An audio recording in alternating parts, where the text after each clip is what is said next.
जब उस बोर्ड को देखते हैं तो मन में लगता है कि नहीं, अब ये बोर्ड मिल गया, अब हम मधुलता पहुंच जाएंगे, क्योंकि मधुलता यहाँ से 5 किलोमीटर ये बोर्ड हमको दिखा रहा है। ठीक इसी प्रकार सत्संग एक बोर्ड है जिसमें लिखा है कि आदमी जहाँ परम शांति को, परम गति को, परमानंद को पाना चाहता है तो 5 किलोमीटर दूरी चलना नहीं है।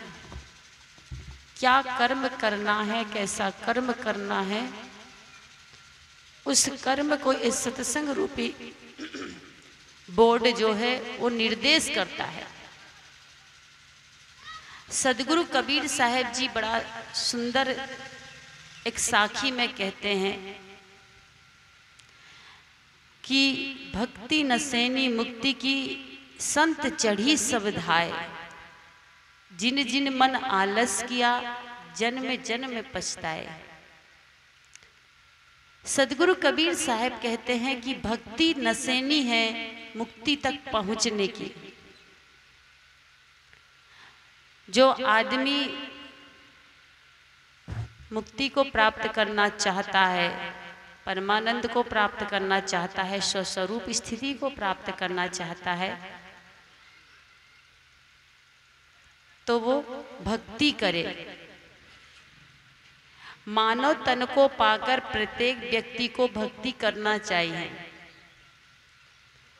बहु प्रकार का भोजन बना, सुंदर सुंदर भोजन बना हो, सुंदर सुंदर सब्जी बनी हो, और उस सब्जी में नमक डालना भूल जाइए। बढ़िया पनीर की सब्जी बनाए आप और नमक डालना भूल गए तो बहुत लोग तो हाथ धो देंगे और कुछ लोग तो जबरदस्ती में खा लेंगे, लेकिन स्वाद नहीं आएगा। इसी प्रकार मानव जीवन बहुत सुंदर मिला आपको, लेकिन इस सुंदर जीवन में को पाकर भी आपने भक्ति नहीं किया तो जीवन बेकार है। आज समाज में भक्ति तो होती है पर मुक्ति के लिए नहीं होती। बहुत लोग भक्ति करते हैं, कोई राम की भक्ति करते हैं, कोई कृष्ण की भक्ति करते हैं, कोई शिव की भक्ति करते हैं, कोई काली की उपासना करते हैं, कोई दुर्गा की उपासना करते हैं। सभी लोग किसी न किसी रूप में भक्ति करते हैं, पर वो भक्ति मुक्ति तक पहुंचने के लिए नहीं है। आदमी जब भक्ति करने के लिए शुरुआत करता है, मन में ये विश्वास करके नहीं करता कि भगवान हम भक्ति कर रहे हैं तो हमको मुक्ति देना। लोग जब भक्ति करते हैं तो कैसे करते कि भगवान हम व्रत कर रहे हैं, उपासना कर रहे हैं, भक्ति कर रहे हैं, हमको मुक्ति नहीं पोता चाहिए, हमको मुक्ति नहीं बेटा चाहिए, हमको मुक्ति नहीं सर्विस चाहिए। बेटा की सर्विस लग जाए तो छठ पर्व में 2-2 सूप चढ़ाएंगे, एक सूप नहीं 2 सूप चढ़ाएंगे। भक्ति किए पर किसके लिए किए? सर्विस के लिए, पोता के लिए, बेटा के लिए, पति के लिए। और कोई कोई करते हैं तो भगवान मुखिया पद में जिता देना, सरपंच बना देना, वार्ड सदस्य बना देना। भगवान की उपासना भक्ति करते हैं, व्रत करते हैं तो कल्याण के लिए कोई व्यक्ति भक्ति नहीं करता कि भगवान कल्याण कर देना, मुक्ति दिला देना, नहीं। पद, पैसा और प्रतिष्ठा, ये 3 चीज के लिए ही आदमी भक्ति करता है। और जबकि तीनों नश्वर है, छूटने वाले हैं, क्षणभंगुर है, परिवर्तनशील है। पद है तो 5 साल के लिए मुखिया पद, हमने भक्ति किया 5 साल के मुखिया पद के लिए, और उस पद से क्या मिला? पैसा। हमारी भक्ति स्वार्थपूर्ण है, और स्वार्थ भी कैसा? जिससे नश्वर चीज मिले, जो आज है कल नहीं। मीरा ने, सबरी ने, रामकृष्ण, बुद्ध, महावीर, कबीर, तुलसी, नानक, बहुत संत हुए जिन्होंने भक्ति किए, पद पैसा के लिए नहीं किए। उनकी भक्ति असली भक्ति थी। मीरा ने नहीं कहा कि मुझे राज्य मिल जाए कि कुछ मिल जाए। मीरा ने जब भक्ति किया तो वो मुक्ति के लिए किया, कि कैसे हमारे जीवन का कल्याण हो, कैसे आवागमन के चक्र से हम मुक्त हों। बार बार माँ के गर्भ में जाते हैं, बार बार जन्मते हैं, बार बार मरते हैं, बार बार दुख भोगते हैं संसार में आकर। ऐसा कोई भक्ति का रास्ता दिखाइए जिससे कि हम मुक्ति को प्राप्त करें। आज सभी माता बहनें हमारी भक्ति करती है। और हमारे देश में भक्ति किसे कहते हैं? नमक नहीं खाइए, व्रत बन गया। अगरबत्ती लगाना भक्ति है। हमारे देश में अगर कोई अगरबत्ती लगा रहा है तो भक्ति कर रहा है। फूल चढ़ाना भक्ति, लोग कहते हैं कि फूल चढ़ा दीजिए भगवान को, तो भक्ति है।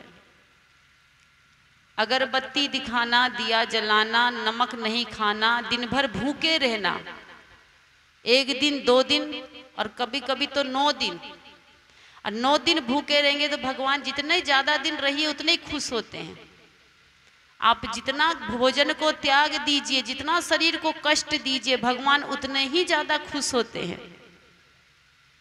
इसी को भक्ति कहते हैं। एक तरफ कहते हैं कि देवी देवता भगवान हमारे माता पिता हैं, दुख को हरने वाले हैं, वो हमको दुखी नहीं देखना चाहते। दूसरी तरफ हम भूखे रह के अपने शरीर को दुख देते हैं, कष्ट देखते हैं, उसको भक्ति कहते हैं कि भगवान प्रसन्न होता है। अगर किसी का बच्चा भूखा प्यासा हो दिन भर से तो उसके माँ बाप खुश होंगे? कभी खुश नहीं होंगे। किसी का बेटा भूखा रहे, माँ बाप खुश नहीं रखेंगे। बेटा 3 बार भोजन ठीक से करे तो माँ बाप खुश रहेंगे, पर भगवान भोजन नहीं करो तो खुश रहते हैं। भूखा प्यासा व्यक्ति तड़पते रहे, जितना दुख आदमी भोगता है भगवान को उसमें उसी खुश होती। अगर कोई बाबा धाम जा रहा है पैदल नंगे पैर तो उससे भगवान ज्यादा खुश होते हैं। और कोई अगर 4 व्हीलर में जा रहा है तो उससे खुश नहीं रहते। क्यों? क्योंकि 4 व्हीलर वाला आराम से जा रहा है और जब पैदल चल रहा है वो शरीर को कष्ट दे रहा है। लोगों ने क्या समझा? शरीर को कष्ट देना भक्ति है। व्रत करना, पैदल चलना, जल ढारना, ये भक्ति है। पर रामचरितमानस उठाकर देखिए, कहीं भी भगवान श्री राम ने ये नहीं कहा, वाल्मीकि ने ये नहीं कहा, तुलसीदास महाराज ने ये नहीं कहा कि नमक त्याग दीजिए, भूखे रहिए तो ये आपकी भक्ति हो जाएगी। लिखा है कहीं? कहीं लिखा कि अगरबत्ती लगाना, जल ढालना, फूल चढ़ाना, दिया जलाना भक्ति है। नवदा भक्ति अगर आपने रामचरितमानस का जो भगवान श्री राम सबरी को देते हैं, अगर वो भक्ति आपने ध्यान से सुन लिया होगा तो आप लोग असली भक्ति करने लगेंगे। लेकिन हम वो भक्ति नहीं सुनते। सुनते तो है पर करते नहीं। हमारे देश में भक्ति किसे कहते हैं? जो नहीं खाता उसे खिलाना भक्ति है। जो देवी देवता नहीं खाता उसको खिलाना भक्ति, उसको चढ़ाना भक्ति। और जो देवी देवता घर में है, खाता है, उससे छुपाना भक्ति है, उसको खिलाते नहीं है। हमारे घर में गुसाई घर होता है, सबके घर गुसाई घर होता ना। अब गुसाई घर का देवी देवता कभी खाता नहीं है, पर माता बहनें सोचती कि हम उसको चढ़ाएंगे लड्डू, पोहा, खीर, पूड़ी, केला, सेव, तो ये भक्ति हो जाएगी। और घर में सास ससुर बैठे हैं जिंदा, जो असली देवी देवता है, माता पिता असली देवी देवता खाने वाले। पर भारत देश में माता पिता को खिलाना, माता पिता को सेवा करना ये भक्ति नहीं मानी जाती। भारत देश में कहते हैं कि घर बनाइए, घर में एक गुसाई घर बनाइए, और गुसाई घर में 10 टका 20 टका 50 टका का बाजार से भगवान खरीद के लाइए और भर दीजिए, और उसी 100 टका 50 टका को भगवान को आरती दिखाइए, भोजन कराइए, फूल चढ़ाइए, यही भक्ति है। पर रामचरितमानस कहता है कि सबसे बड़े माता और पिता होते हैं, सबसे बड़े देवी। मैं नहीं कह रही, कबीर पंथ नहीं कह रहा है।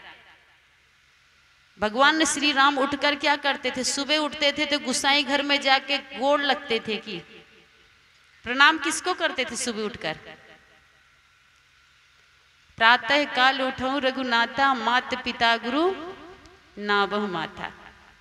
ये भगवान राम की शिक्षा है कि प्रथम गुरु, प्रथम देवी और देवता माता पिता को समझते थे। पर आज राम के भक्त सब हैं, भगवान के भक्त सब हैं, पर कोई सबसे पहले उठकर माँ बाप को प्रणाम नहीं करते। और माता पिता भी बच्चे को संस्कार क्या देती? हमारी ये माताएं बैठी ना, कहती जाओ बाबू गुसाई घर में, पूजा घर में भगवान को गोड़ लगो।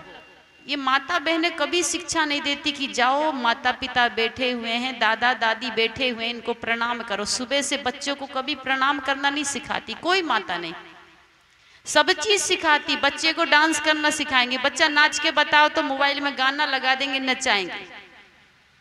नाचना सिखा दिए, गाना सिखा दिए, बोलना सिखा दिए, पर प्रणाम करने का संस्कार किसी माता पिता ने आज तक बच्चे को नहीं दिया, कोई घर में नहीं देता। क्यों? क्योंकि माँ बाप भगवान है ही नहीं आपके नजर में, ये तो सिर्फ कबीर पंथियों के भगवान हैं। चेतन देवी और देवता जो होते हैं वो सिर्फ कबीर पंथी के होते हैं। माँ बाप कबीर पंथी के देवता, गुरु कबीर पंथी के। अब बाकी के वो बाजार से लाएंगे मिट्टी का, पत्थर का, पीतल का, तांबे का खरीद के 1500 तक का, ज्यादा महंगा नहीं लाते क्योंकि चोरी हो जाता है। जिसको इंसान ने बनाया है, किसी कलाकार ने बनाया, पत्थर से बनाया होगा, कागज से बनाया होगा, या पीतल से बनाया, या तांबा से, या लोहा से। अब बना के उसने सांचा में ढाल के बेच दिया मार्केट में। हमने क्या समझ लिए? खरीद के लाके रख दिए उसको कि ये भगवान है। मनुष्य बनाने वाला, मनुष्य बेचने वाला, मनुष्य खरीदने वाला, और मनुष्य हाथ जोड़कर वरदान मांगने वाला, उसी को हम भगवान समझते हैं। और जिसने हमको बनाया, 9 महीना पेट में रखा, 4 साल हमारा सेवा किया, जतन कर करके आज सभी माँ बाप अपने बच्चे को पाल रहे हैं। कितना दुख से पालते हैं बच्चे को आप लोग, कितना कष्ट उठाते हैं। इतना कष्ट गुसाई घर की कोई देवी देवता नहीं उठाते आपके बच्चे को बड़ा करने में, कोई भगवान कष्ट नहीं उठाते। आपके बच्चे को बीमारी हो जाए तो सब भगवान चुपचाप देखते रहेंगे, किसी को कोई चिंता नहीं। लेकिन माँ बाप रात भर सोएंगे नहीं अगर बेटा बीमार हो जाए तो।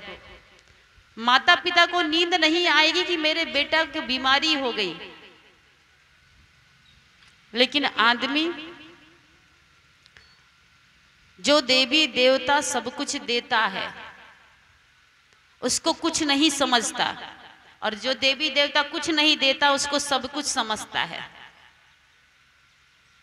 जिस दिन अगर माँ बाप को देवी देवता समझने लगे, आदमी भगवान समझने लगे, तो कभी सास बहू में झगड़ा नहीं होगा, कभी बाप बेटे में झगड़ा नहीं होगा, कभी बूढ़े माँ बाप दुखी नहीं रहेंगे किसी घर में।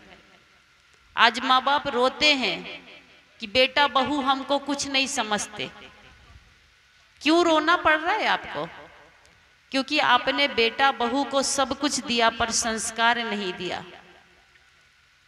अगर थोड़ा संस्कार देते, थोड़ी शिक्षा देते बचपन से ही अपनी बेटी को, अपने बेटा को, तो आज रोना नहीं पड़ता। बहुत घरों में देखती हूँ माता पिता का आदर नहीं होता, सम्मान नहीं होता। बेटा बहू अलग बना के खा रहे हैं, बूढ़े सास ससुर अलग बना के खा रहे हैं। घर में बहू आती है तो घर की, ससुराल की हर चीज अच्छी लगती है। घर अच्छा लगेगा, माल जाल अच्छा लगेगा, जमीन जायदाद अच्छा लगेगा, दुकान अच्छा लगता है, पति परमेश्वर अच्छा लगता है, पर दो चीज अच्छे नहीं लगते, बूढ़े सास और बूढ़े ससुर, ये बड़े बोझ लगते हैं। क्यों? जिस देवी देवता ने ये बगिया लगाया है, जिसने ये फल दिया, वो पेड़ ही अच्छा नहीं लगता, क्योंकि श्रद्धा नहीं, भक्ति नहीं। भक्ति तो है पर कागज मिट्टी पत्थर के देवी और देवता के प्रति।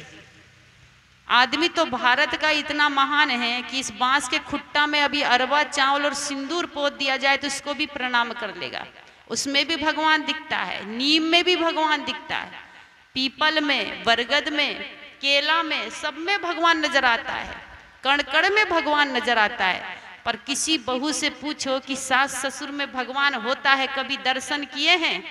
कहेंगे ये कौन भगवान है, सास ससुर में कौन भगवान होता है? सास ससुर में भगवान नहीं दिखता, सब में भगवान, कण कण में भगवान है। पर किसी पत्नी से कहिए कि पति परमेश्वर होता, पति में भगवान है, पति देवता है, क्या कभी प्रणाम करती है कोई महिला जो अपने पति को सुबह उठ के प्रणाम करती हो? नहीं। हिंदू धर्म में, शास्त्रों में कहा गया है, रामायण में कहा गया है कि पति परमेश्वर होता है। रामायण को मानते हैं पर रामायण की नहीं मानते। कोई हिंदू महिला पूजा खूब करेगी पर अपनी पति की नहीं, राम के पति की, सीता के पति की, राम के पति की नहीं। अपने पति की कोई महिला पूजा नहीं करती। किसके पति की पूजा करती? सीता के पति। कौन हुआ? राम। अपने पति की पूजा नहीं करती। किसके पति के? पार्वती के पति की पूजा करेगी। भोले बाबा शंकर भगवान किसके पति है? वो पार्वती के न पति है। पार्वती ने अपने पति को प्राप्त करने के लिए ध्यान साधना तपस्या की, व्रत की। अगर आपका पति प्रसन्न है तो आपको सब कुछ मिलेगा, और अगर आप दूसरे के पति को खूब प्रसन्न कर लीजिए तो दूसरे के पति से आपको कभी कुछ मिलने वाला नहीं है, कुछ भी नहीं मिलेगा। जो आपके पास मकान है, जमीन है, जो आपका कपड़ा है, पैसा है, वो आपके पति की ही बदौलत है। पर जीवन भर पति देते देते पत्नी को बूढ़ा हो जाता है, माता पिता देते देते बूढ़े बच्चों को बूढ़े हो जाते हैं, पर 3 देवता को छोड़ के आदमी 33 कोटि देवता के पीछा लगा रहता है। सबसे बड़े देवी और देवता माता पिता होते। ये ऋग्वेद में कहा गया, मातृदेव भव, पितृदेव भव, आचार्य देव भव, ये 3 देवता को श्रेष्ठ बताया गया। ये कबीर पंथी की भाषा नहीं है, ये वेद की भाषा है कि 3 देवता सबसे श्रेष्ठ होते हैं। सबसे बड़ी माँ जिन्होंने 9 महीना पेट में रखा, और फिर दूसरा पिता, माँ ने तो जन्म दे दी लेकिन उसका कपड़ा, उसका स्कूल का फीस, हॉस्टल का फीस, ट्यूशन का फीस, फिर उसके लिए घर, फिर उसके लिए शादी विवाह, सारा खर्चा कमाते कमाते पिता के बाल पक जाते हैं, कमर झुक जाती है, कपड़ा फट जाते हैं, चप्पल घिस जाती है, पर पिता अपना सुख नहीं देखता। बेटा का सुख के लिए, बेटी के सुख के लिए माता पिता सारा जीवन कमाते हैं, और देते देते ये देवता मर जाते, पर इनकी पूजा कभी किसी घर में नहीं होती। और होती है तो कब होती है? मरने के बाद। पति जब तक जिंदा है तो कोई पत्नी प्रणाम नहीं करेगी, और जैसे ही पति मर गया, फोटो आई, फोटो लटक गई दीवार में, तो सुबह शाम पत्नी फूल चढ़ाएगी, प्रणाम करेगी।